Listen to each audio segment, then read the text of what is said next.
changer la vie des autres. Julien a 19 ans. Il a une grande sœur et vit avec ses deux parents dans une petite ville à la campagne, loin, très loin de Paris. Julien ne connaît pas l'islam ni même le miracle de la vie. Par contre, la mort, il veut la connaître. Avril 2006. Nous sommes sur les quais du métro parisien. Je marche difficilement, plus que quelques mois avant l'arrivée de mon premier enfant. J'attends le métro accompagné de ma sœur. Épuisée, je le suis. Il me tarde de rentrer à la maison me reposer. Nous avançons sur le quai en attendant le train. Je passe devant ce petit jeune assis sur un siège aussi frêle que lui. Il pleure. Je ne saurais l'expliquer, mais depuis petite, j'ai toujours ressenti le besoin de parler à une personne en larmes. Faire comme si je ne voyais pas la détresse des autres, je n'ai jamais su faire. Je me dirige vers lui. Le train arrive au loin. Il se lève en direction du quai. J'ai à peine le temps de lui dire « Bonjour, est-ce que ça va ?» Il s'arrête brièvement, me regarde le train qui est à quelques mètres de nous, me regarde encore en pleurant. Je ne l'explique pas car à ce moment précis, je n'ai pas conscience du scénario macabre que Julien planifiait dans son esprit. Alors, sans savoir pourquoi, je pose ma main sur son épaule d'un geste très maternel et je réitère « Tu es sûr que ça va ?» Lorsque le train est à notre portée, Julien recule d'un pas et s'effondre en larmes. Il retourne s'asseoir et pleure d'une détresse que je n'explique pas, mais que mon cœur comprend et entend. Ma sœur me fait signe de monter dans le wagon, je refuse, et pars rejoindre Julien, recroquevillé sur lui-même et dont les larmes n'ont de cesse de couler. Pourquoi ? Pourquoi vous m'avez parlé ? Ça ne devait pas se passer comme ça. Pardon, lui dis-je. Pourquoi ? Non, je devais sauter, c'est comme ça que c'était prévu. Je réalise la gravité de la situation tout autant que sa détresse profonde en l'espace de quelques secondes. Je ne réfléchis pas et laisse mon cœur parler, celui-là même qui me dirigeait avec insistance vers Julien. Je suis désolée, lui dis-je. Mes excuses ? Julien ne s'y attendait pas. Il reprend automatiquement ses esprits car complètement court-circuité par ces mots. Comment est-ce que tu t'appelles ? Moi, c'est Sabrina et ma sœur, là, c'est Sarah. Non, laissez-moi, s'il vous plaît. J'aimerais te laisser, je sors de la maternité, je suis fatiguée, mais ta fatigue à toi me semble plus importante et ton repos, celui que tu cherches, n'est pas là où tu penses le trouver. Il me regarde longuement, hésitant entre l'envie violente de se lever et de m'ignorer en me vomissant toute mon empathie au visage, et l'envie fascinante de m'écouter car ses yeux parlent.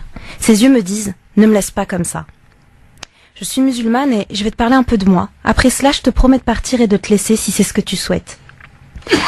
Après une brève réflexion et ce regard si intrigué, touché et en colère, il me répondra d'accord.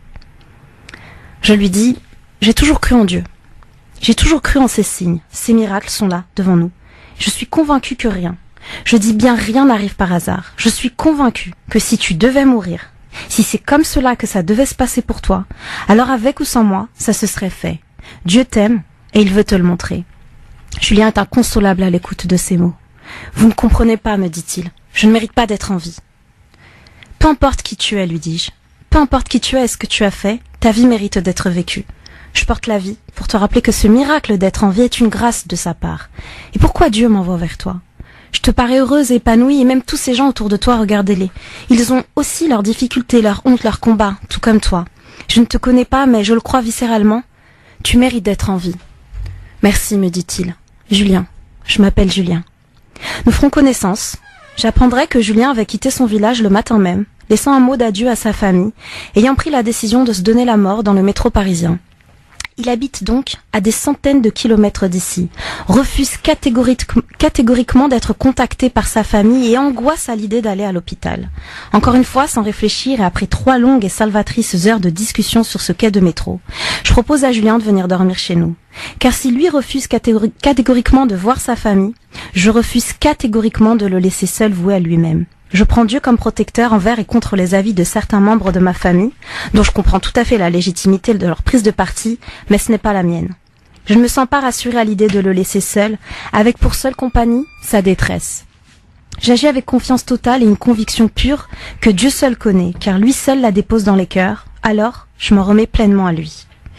Julien passera la soirée avec nous, toute la famille réunie, il nous voit rire autour et avec lui, sans dramaturge, ni pitié, ni jugement.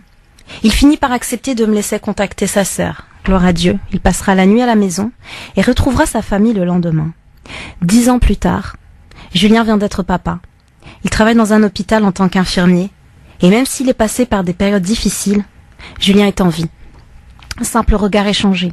Voilà ce qui a sauvé la vie de cette personne. Julien existe partout autour de vous. La détresse d'autrui n'est pas forcément de cette gravité, mais elle est bel et bien présente. Et un simple mot, un simple don, un simple regard peut changer une vie. Ne sous-estimez jamais le pouvoir de l'empathie, de l'entraide, de la fraternité et surtout de votre humanité.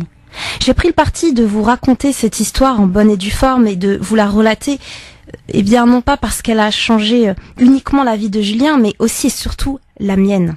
Car effectivement, on a tendance à réaliser que l'on peut contribuer à améliorer le quotidien d'une personne, mais en réalité, on ne voit pas que c'est en nous que s'opèrent les bienfaits. Et c'est bien là la plus grande de ces sagesses. Alors pour conclure, donnez. Donnez de vous, que vous soyez. Donnez à chaque fois que votre cœur vous indique qu'il y a urgence, car c'est votre foi en l'humanité, votre foi en Dieu, votre foi en vous que vous nourrissez lorsque vous contribuez. Vous contribuez à apaiser, soulager, consoler, améliorer la vie de votre prochain, fût-il un étranger sur un quai de métro.